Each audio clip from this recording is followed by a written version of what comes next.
동영상 내용을 이해하셨습니까? 전도자가 흘린 눈물이 한 청년을 변화시키고 주님 앞에 무릎 꿇게 했다는 것입니다. 마음이 완악해서 전도지도 다 찢어버리고 예수님 거부했는데 그를 위하여 기도하며 흘리는 눈물을 보게 되었을 때 그 청년의 마음이 감동을 받아서 주님 앞에 무릎 꿇게 되었다는 거예요. 왜 우리가 이 땅에 있는 많은 사람들을 위해서 눈물을 흘리고 기도하고 전도해야 되는 것입니까? 그것은 우리가 믿는 예수님만이 우리의 죄와 죽음의 문제를 해결해 주실 수 있는 유일한 구원자가 되기 때문인 줄로 믿습니다. 오늘은 나인성의 과부의 아들이 죽었다가 다시 살아난 본문의 말씀을 통해서 은혜를 나누기를 바랍니다. 나인성은 이스라엘의 북쪽에 위치한 갈릴리의 작은 지방입니다. 이 나인이란 이름은 사랑스러운, 즐거운, 아름다운 이러한 뜻을 갖고 있어요. 이곳에 사는 사람들은 그 나인이라는 이름의 뜻처럼 행복하고 즐거운 삶을 살 것 같습니다. 그러나 이 나인성의 과부의 삶은 전혀 그렇지를 못했습니다. 나인성에 한 과부가 있었습니다. 그 여인은 일찍이 남편과 사별을 했어요. 그런데 그 과부에게는 독자, 즉 딸도 없이 아들만 단 하나 있었습니다. 얼마나 귀하고 소중했을까요? 애지중지하면서 온갖 고생을 다 하면서 그 아들을 반듯하게 키웠습니다. 이제는 번듯한 청년으로 장성을 해서 그 과부가 의지하고 살만한데 다만 그 아들이 죽고 만 거예요. 그 엄마의 마음이 얼마나 찢어지고 절망스러웠습니까? 아들의 죽음은 과부에게는 청천벽력과 같은 사건이었습니다. 살 소망이 다 끊어지는 큰 충격이었습니다.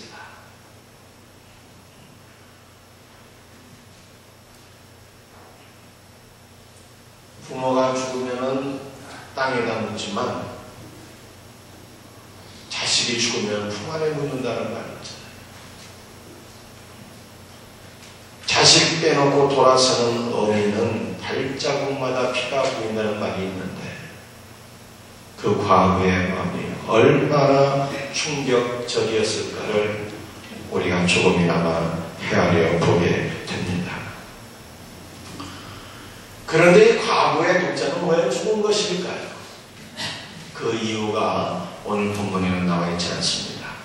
질병으로 죽었는지, 사고가 나서 죽었는지, 자살인지, 타살인지 원인이 나와 있지 않아요. 그런데 성경은 인간의 죽음의 근본 원인이 무엇인가에 대해서 우리에게 말씀하고 있습니다.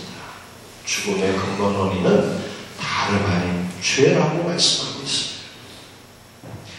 로마서 6장 23절 말씀이죠. 죄의 싹은 사망이라. 또 로마서 5장 12절 말씀. 이러므로 한 사람으로 말미암아 죄가 세상에 들어오고 죄로 말미암아 사망이 왔나니 말씀하고 있습니다. 한 사람 아담으로 인해서 죄가 이 땅에 들어오고 죄 때문에 사망이 오게 되었다는 것입니다. 그런데 사망은요, 어느 특정한 한 사람에게만 찾아오는 것이 아닙니다. 히브리서 9장 27절 말씀을 보니까 사람이 한 번 죽는 것은 하나님이 정해놓으신 법칙이라고 했어요. 죄로 인한 죽음은 모든 이들에게 찾아올 것입니다. 오늘 본문 말씀을 보면은 여러 사람들이 등장하고 있습니다. 과부도 있고요, 죽은 독자도 있고요, 그의 죽음을 조문하는 장례 행렬도 있고요, 또 예수님과 그를 따르는 제자들의 큰 행렬이 있는 것입니다. 그런데 이 모든 사람들을 포함해서, 아니 우리까지 한 가지 공통점이 있어요. 그것이 무엇입니까? 모든 사람은 다 죽는다는 것입니다. 단 한 명의 예외도 없이 언젠가는 다 죽게 되는 거예요. 사망의 세력을 피해갈 수 있는 사람은요, 이 지구상에 단 한 명도 존재하지 않습니다.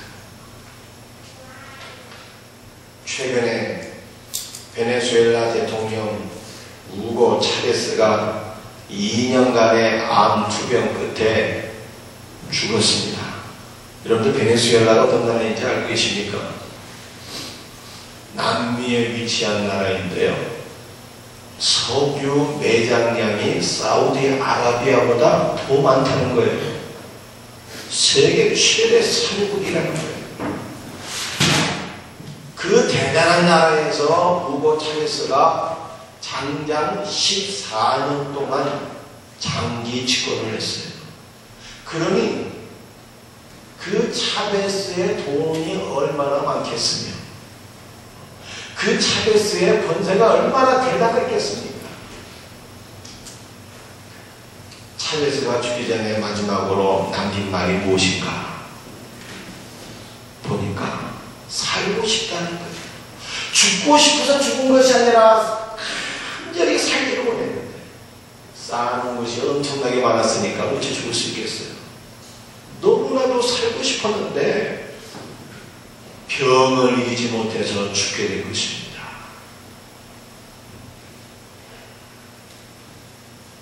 우리가 차베스의 죽음을 통해서 다시 한번 깨닫게 되는데, 이 죽음의 문제는 돈이 아무리 많이 있어도 소용없구나.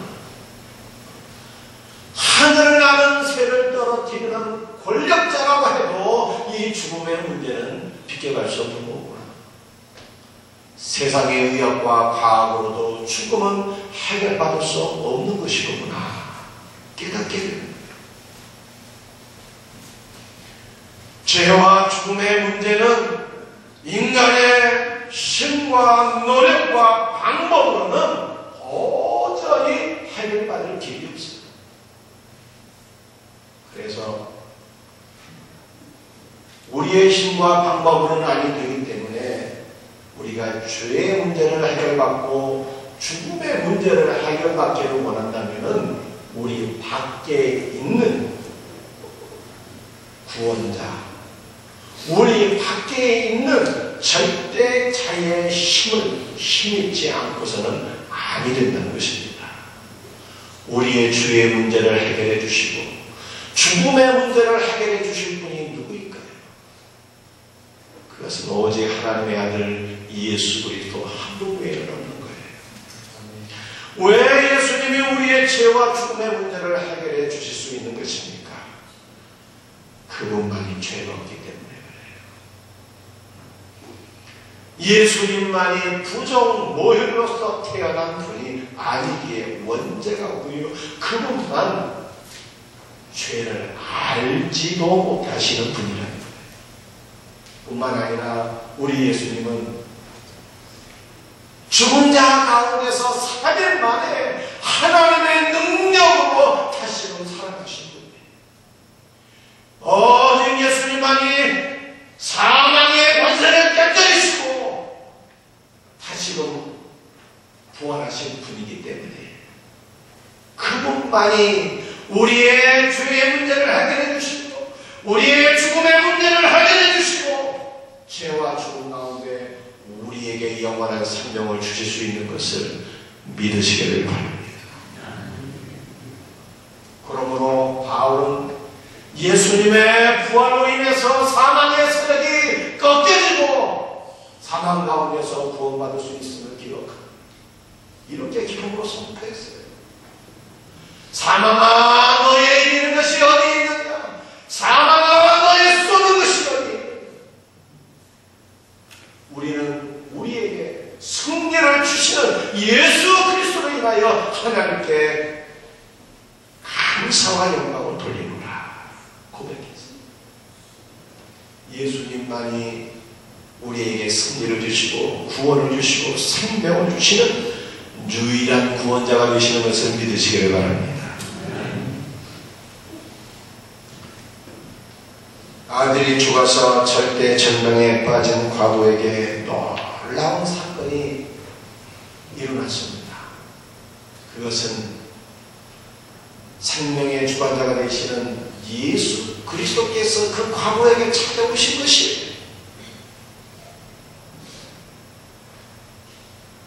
과부의 독자가 죽어서 그 마을에 그 과부를 조문하는 독자의 아들을 조문하는 많은 행렬이 있었는데 그 장례 행렬이 성문을 빠져나가는데 예수님과 제자의 행렬은 그 난성 안으로 막 들어오게 되었어요. 예수님께서 난성으로 들어오시면서 슬픔에 빠져있고 절대 절망에 빠져있는 이 과부를 바라보시면서 불쌍히 여기셨습니다. 그리고 그에게 말씀하시기를 울지 말라 하셨습니다. 예수님께서는 과부의 슬픔을 보시고 그를 불쌍히 여기셨어요. 마음으로 심히 동정하시며 안타까워하셨어요. 예수님은 우리의 연약함과 고통을 긍휼히 여기시는 분인 것을 믿으시기를 바랍니다. 히브리서 4장 15절 말씀. 우리에게 있는 대지시장은 우리의 연약함을 동정하지 못하시니가 아니요 모든 일에 우리와 똑같이 시험을 받으신 이로되 죄는 없으십니다. 말씀하고 있습니다. 우리에게 있는 대지시장, 우리의 구원자 예수 그분은 우리의 연약함을 동정하시고 긍휼히 여기시는 분입니다. 왜 그럴까요? 그분은 친히 인간의 육체를 입고 이 땅에 오셔서 우리가 경험하는 모든 종류의 고통을 다 경험하셨기 때문입니다. 예수님은 가장 비천한 목수의 아들로서 이 땅에 태어나셨습니다. 예수님은 이 땅에 태어나시자마자 헤롯의 박해를 받으시고 어디로 피난가셨습니까? 애굽으로 피난가셨어요.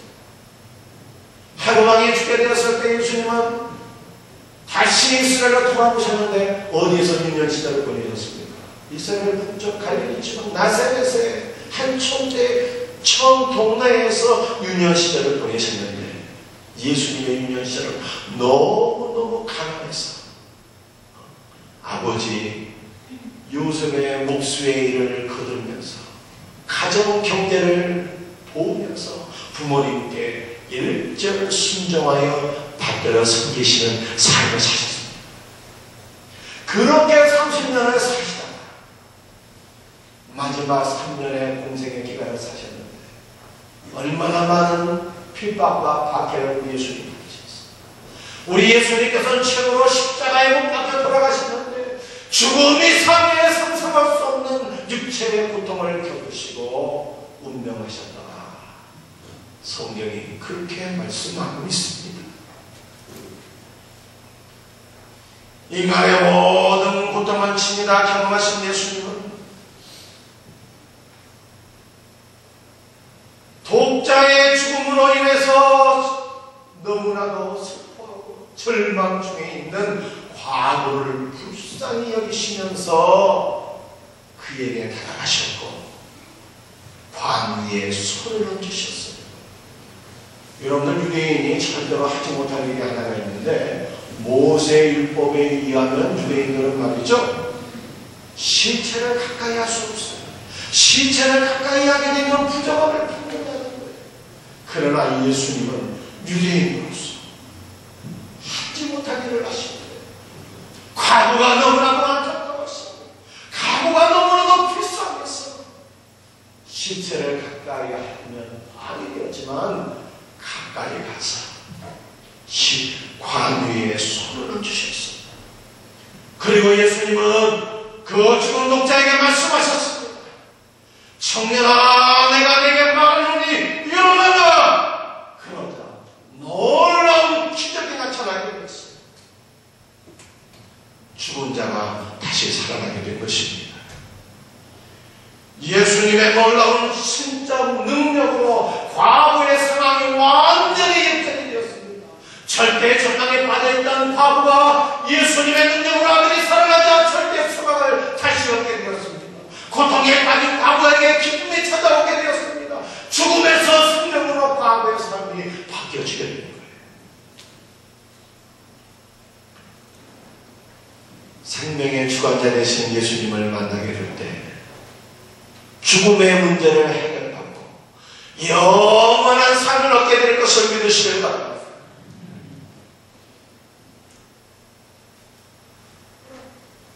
나사로가 죽은 지 4일 만에 예수님께서 그의 가정에 찾아오셨어요. 나사로가 죽은 지 4일이나 되었다고 하는 것은 그의 죽음이 완전한 죽음이라는 것입니다. 유대인들은요, 사람이 죽으면 3일 동안은 소망이 있다고 생각했어요. 살아날 가능성이 0.01%라도 있다고 생각합니다. 왜냐하면 그들은요, 사람이 죽게 되면 사람의 영혼이 그 주변을 이렇게 맴돌다가 3일이 지나면 떠나간다 이렇게 생각을 한 거예요. 그런데 나서는 죽은 지 4일이나 된 거예요. 그것은 그의 죽음이 완전한 죽음이에요. 다시 살아날 가능성이 0.01%도 없다는 그런 뜻이에요. 나사로의 완전한 죽음으로 인해서 그의 가정은 절대 절망의 상태에 이르게 되었습니다. 그런데 절대 죽음, 절대 절망의 상황에서 예수님은 나사로의 가정에 찾아오십니다. 예수님이 찾아오실 때 마르다가 이렇게 고백했어요. 예수님께서 계셨더라면 내 오라버니가 죽지 아니하였겠나이다. 그러면서 이 마르다는 놀라운 신앙 고백을 했어요.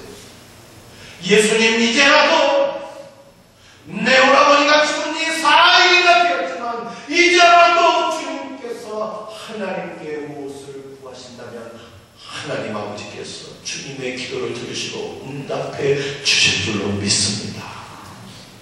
또 고백을 합니다. 여러분들 참 믿음이 뭘까요? 참 믿음은 절대 절망의 상황 속에서 주님을 바라보고 주님을 의지하는 거예요. 절대 절망의 상황 속에서라도 주님 앞에 기도하는 것이 참 믿음인 것을 믿으시기를 바랍니다.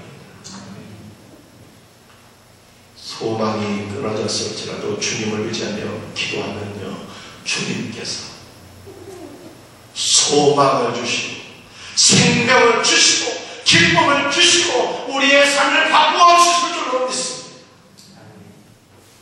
예수님이 나사로의 무덤에 가서 말씀하셨습니다. 이미 죽은 지 4일이 돼서 살이 냄새가 나는데 그럼에도 불구하고 우리 주님은 나사로의 무덤 앞에서 선포하셨어요. 나사로야, 나오너라. 주님의 능력의 말씀, 생명의 말씀을 듣고 죽은 지 4일이나 된 나사로가 살아서 무덤에서 나오게 된 것을 믿으시게 됩니다. 죽은 나사로가 살아났기에 그의 가정 역시 절대 죽음에서 생명으로, 절망에서 소망으로, 슬픔에서 기쁨으로 그의 가정이 변화되는 역사가 일어나게 되었습니다.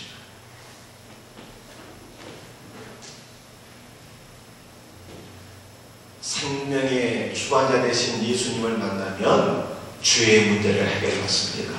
죽음의 문제를 해결받고 영원한 생명을 얻는 거예요. 이 생명이 오직 예수님 안에만 있는 것을 믿으시기를 바랍니다.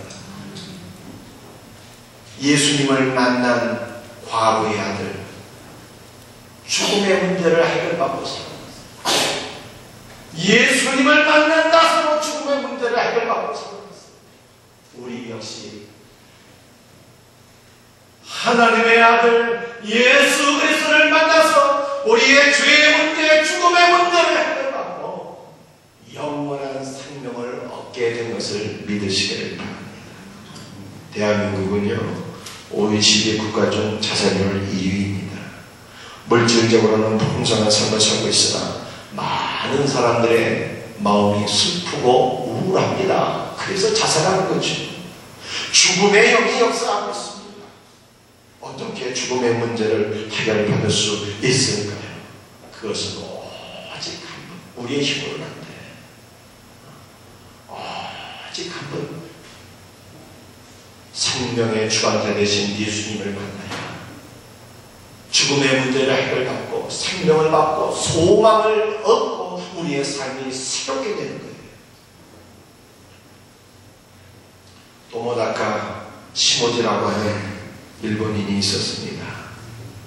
그는 한때 사형수였는데 일본 정부가 그를 죽이는 것 대신에 탄광에 보내서 평생도록 죽을 때까지 일을 시켰습니다. 정신형을 받은 것이죠.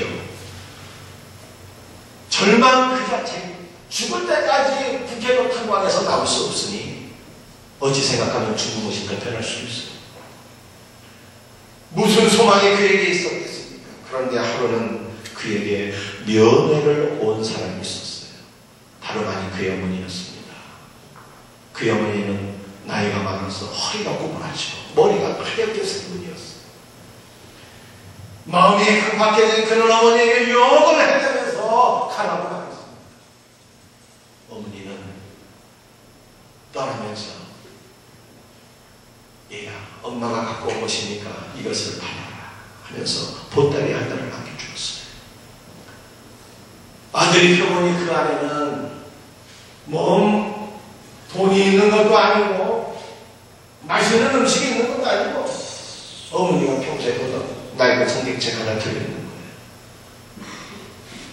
뭐 이딴 것을 가져왔냐고 하면서 방황 속에 내팽개쳤어요. 그런데 며칠 후 함께 방을 쓰는 죄수들이 그 성경책을 가져다가 한 장씩 찢어서 담배를 말아 피우는 거예요. 그 모습을 보니까 또 이 시모지의 마음에, 도모다카 시모지의 마음에 무라통이 터지게 되었어요. 그래도 우리 어머니가 나를 위해서 불어 처리하고 갖다 준 성경책인데 저놈이 성경책을 찢어서 담배를 피우다니 하면서 성경책을 뺏어온 거예요. 그리고 그 순간부터 도대체 우리 어머니는 왜 평생토록 이렇게 성경을 사랑하며 읽었을까? 궁금증이 갑자기 생겨갖고 그 순간부터 시간만 나면 성경을 읽게 되었습니다. 일하는 시간 빼놓고 잠자는 시간을 빼놓고 나머지 성경을 읽는데 성경에 점점 깊이 빠져들게 되었어요. 그러던 어느 날 탄광에서 일어나는 그 점심시간이 되었습니다. 동료들은 밥을 먹고 삼삼오오 모여서 다 이런저런 저런 얘기를 하는데 이 도모다카 시모지는 점심을 먹고 나서 성경을 읽고 싶은 마음을 주체할 수 없어서 그 탄광에서 빠져나와서 잠시 성경을 읽고 있었어요. 그런데 그때 놀라운 사건이 일어나게 된 것입니다. 탄광이 무너져서 그 안에 있던 동료들은 다 죽게 되었어요. 오직 성경을 읽기 위해서 탄광에서 빠져나온 도모다카 시모지만 살아나게 된 것입니다. 하나님의 놀라운 은혜를 경험한 이 친구가 그 순간 예수님을 자신의 구원자로 영접하게 되었어요. 그 후에 모범수로 인정을 받고 몇 차례 가면을 받은 이후에 드디어 추록하게 됐습니다. 추록하고 나서 열심히 계속 돈 벌어갖고 큰 사업체를 이루게 되는데 이 도모다카 시모지가 번 돈으로서 자기 어머니를 생각하면서 양로원을 세우고 노인들을 모셔다 놓고 자기 어머니처럼 섬기는 거예요. 학교를 세워서 학생들을 양육하면서 복음의 말씀을 증거하게 됩니다. 왜 사형수 도모다카 시모지의 삶이 이렇게 변화된 것일까요? 예수님을 말씀 안에서 만났기 때문에 그래요. 자신의 죄를 용서해 주시는 예수님, 죽음의 문제를 해결해 주신 예수님을 만나서 그의 삶이 완전히 변화되어 죽음으로 생명으로 옮겨졌기 때문에 절대 절망의 상황에서 소망을 얻었기 때문에 그의 삶이 이렇게 변화되어서 주님의 사랑을 실천하며 살았다 하는 것입니다. 예수님 안에만 생명이 있고요, 예수님 안에만 우리의 삶을 변화시키는 하나님의 능력이 있는 것을 믿으시길 바랍니다. 구약 성경에 루키라고 하는 말씀이 있어요. 그 루키에 나오미라고 하는 여인의 삶이 기록되어 있습니다. 이 나오미의 이름의 뜻은 기쁨이요 희락이라고 하는 뜻이에요. 나오미의 가정이 이스라엘에서 참 유복하고 행복하게 살았습니다. 그런데 이스라엘에 큰 운명이 들어서 나오미의 가정이 더 이상 거기 살 수가 없어요. 그래서 이방 모압 땅으로 이민을 간 거예요. 이민을 갔어요. 그런데 하나님을 섬기지 않은 그 이방인 땅에서 살다가 이 나오미의 가정이 큰 어려움 당하게 됩니다. 남편이 죽고요, 그 이후로 사랑하는 두 아들이 다 죽게 됩니다. 그 이후에 나오미가 소식을 듣게 되는데 하나님께서 이스라엘 땅에는 은혜와 복을 주신다 하는 것을 듣게 되었습니다. 이제 나오미가 하나님 앞에서 결단을 하게 됩니다. 자기의 가정이 이렇게 큰 불행을 만난 것이 하나님을 떠나서 이 미국 땅에 와서 살다가 하나님을 잊어버리기에 이 큰 불행을 당한 것으로 그가 깨달아졌습니다. 회개하는 마음으로 이스라엘 땅 자기의 고향 베들레헴으로 돌아가기를 결단합니다. 회개하는 마음으로 하나님 의지하는 마음으로 이스라엘 땅으로 돌아가는데 그의 자부 가운데 둘째 룻은 끝까지 시어머니 떠나지 않고 따라가겠다는 거예요. 그래서 둘째 자부 이 룻 한 명 데리고 나오미가 고향 땅으로 돌아가는데 고향 사람들 만나서 뭐라고 얘기합니까? 여보세요, 당신들은 나를 나오미라고 부르지 마세요. 나를 기쁨이라, 나를 희망이라 그렇게 부르지 마세요. 나의 인생은 쓰디쓴 마라의 물과 같은 인생이 되었습니다. 그걸 고백해요. 그런데 그 나오미의 인생이 이후에 어떻게 됩니까? 10 아들보다 더 소중한 둘째 자부, 이 룻이 말씀이죠. 하나님의 은혜 가운데 보아스라고 하는 신실한 남자를 만나서 재혼을 하게 되는데 이 룻이 결혼한 이후에 아들을 낳게 되어 그 아들이 오벳이라고 하는데 다윗의 조부가 된 거예요. 이 나오미의 인생은 남편이 죽고 두 아들이 죽었어요. 죽음의 세력으로 인해서 말로 할 수 없는 고통을 안게 되었는데 하나님의 품으로 이 나오미가 돌아오네. 하나님께서 나오미의 가정에 생명을 주셨어요. 손자의 출생으로 인해서 나오미의 삶이 다시금 역전되었으니 그의 삶이 쓰디쓴 마라의 물과 같은 삶에서 다시 기쁨이 넘치고 희락이 넘치는 나오미의 인생으로 다시 바뀌어지게 되었다는 거예요. 오직 생명의 주관자 되시는 하나님만이 우리의 삶의 죽음의 문제를 해결해 주시고 우리에게 영원한 생명을 주시는 예수 그리스도 안에서만 우리의 삶이 기쁨으로 생명으로 충만케 돼서 우리의 삶이 변화가 되는 것을 믿으시길 바랍니다. 사랑하는 성도들이여, 여러분의 삶은 어떻습니까? 죄와 죽음으로 두려워하고 있지는 않습니까? 근심하고 있지는 않습니까? 고통당하고 있지는 않습니까? 여러분의 가정, 여러분의 이웃들의 삶은 어떻습니까? 비록 물질이 없는 풍성한 예수님을 만나지 못해서 여전히 불구하고 죄악된 삶에 거하고 있지는 않습니까? 우리의 죄의 문제, 죽음의 문제를 우리가 어떻게 해결할 수 있을까요? 예수님 안에서만 해결할 수 있는 것입니다. 성경은 우리들에게 이렇게 말씀하고 있어요. 영접하는 자, 곧 그 이름을 믿는 자들에게는 하나님의 자녀가 되는 권세를 주셨으니 오직 예수 그리스도를 믿고 영접하는 자만 죽음의 문제, 죄의 문제를 해결받고 하나님의 자녀가 되는 거예요. 사랑하는 성도들이요, 여러분은 예수님을 믿어서 죽음의 문제를 해결받고 영원한 생명을 얻었습니까? 그렇다면 우리는 이제 어떠한 삶을 살아야 되는 것일까요? 아직까지 예수님 만나지 못하여서 죄 가운데 방황하며 지옥의 길로 치닫고 있는 자들을 불쌍히 여기며 눈물을 흘려야 된다는 거예요. 우리 아까도 용서 받잖아요. 한 청년이 전도를 하다가 박해를 받습니다. 너희 예수 믿는 자들은 왜 이렇게 우리를 괴롭히고 못 살게 하느냐? 욕을 먹게 됩니다. 그러나 그 청년의 마음은 어떻습니까? 전도를 하다가 욕을 먹어갖고 수치를 느끼는 것이 아니라 전도를 하다가 욕을 먹는 데 맞습니다. 그 영혼이 너무너무 불쌍해서 눈물을 흘리는 거예요. 그 눈물로 완악한 한 청년이 변합니다. 전도자의 눈물이 이 땅을 변화시키는 하나님의 능력이라는 거예요. 사랑하는 성도, 여러분 시편 말씀 읽어보세요. 하나님께는 눈물병인데요,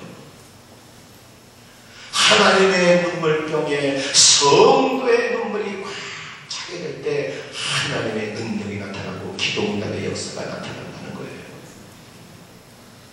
믿지 않는 가족을 위해서 눈물을 흘릴 때입니다. 믿지 않는 우리의 이웃들을 위해서, 죄의 문제, 죽음의 문제를 해결받지 못한 자들을 위해서 주님의 마음으로 눈물을 흘려야 될 때인 줄 믿습니다. 우리가 이제 어떻게 살아야 될 것인가요? 우리를 구원하신 생명의 주관자 되시는 예수 그리스도를 증언하며 살 수 있는 은혜가 있기를 바랍니다. 여러분들, 요한복음에 예수님의 은혜로 죽었다가 살아난 나사로의 이야기를 보니까요, 나사로가 살아난 이후에 나사로 때문에 많은 유대인들이 예수님을 믿게 되었다는 거예요. 제가 한번 이렇게 생각을 해봤어요. 예수님께서 죽었다가 3일 만에 부활하셨을 때 예수님의 몸에는요 흔적이 남아있었어요. 손에 못자국이 있었고요, 옆구리에 창자국이 남아있었어요.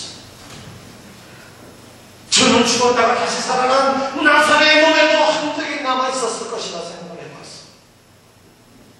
마르다가 예수님께 그렇게 얘기했잖아요. 예수님, 우리 오라버니가 이미 죽은 나흘이나 돼서 그의 살이 썩어지고 냄새가 나나이다, 그렇게 얘기했잖아요. 살이 썩어졌으나 주님의 능력으로 다시 살아났습니다. 그의 살이 회복되었으나 저는 생각하기를 그의 몸에 분명히 썩어졌던 그 흔적이 남아있었을 것이라 한번 생각해 보았어요. 저는 나사로가 살아나고 나서 아마 동네방네 다 뛰어다니면서 무엇보다도 놀라운 사람은 나사로 본인 아니었겠어요. 주님의 능력으로 죽었다가 살아났어요. 얼마나 놀라웠겠어요. 얼마나 그의 마음속에 넘치는 기쁨이 있었겠어요. 그 큰 기쁨으로 동네 사람들 다 만나면서 자기의 몸을 보여줬을 것입니다. 내 몸 좀 보세요. 내 살 좀 만져보세요. 내가 죽었다가 사흘이나 되어서 내 살이 다 썩어졌는데 예수님의 능력으로 내가 다시 살아났어요. 자기의 몸을 보여주면서 많은 사람들에게 예수님을 증언하며 살았을 것이다. 그래서 많은 유대인들이 예수님을 믿게 된 거예요. 여러분들, 나사로나 우리나 마찬가지 아닙니까? 우리도 예수님 만나서 죄 문제 해결받았잖아요. 우리도 예수님 만나서 영원한 생명을 얻고 하나님의 자녀가 된 것 아닙니까? 예수님 때문에 우리 안에 소망이 오게 되었어요. 천국 소망이 오게 되었어요. 예수님 때문에 우리의 삶이 변화가 되었어요. 그렇다면 여러분, 우리도 예수님, 우리를 구원하신 예수님 증거하며 살아야죠. 예수님 때문에 내가 이렇게 변화되었어요. 예수님 때문에 내가 구원받았어요. 내 안에 하나님의 생명이 있고요, 내 안에 하늘 소망이 있어요. 증거하며 살아야 되지 않겠습니까? 4월 28일 우리 생명새 전도축제의 날입니다. 이 날을 위해서 기도합시다. 눈물을 흘립시다. 생명의 주관자 되신 예수님을 증거하며 삽시다. 이와 같은 은혜가 있기를 주님의 이름으로 축복합니다. 네, 다 같이 일어나셔서 찬송하겠습니다.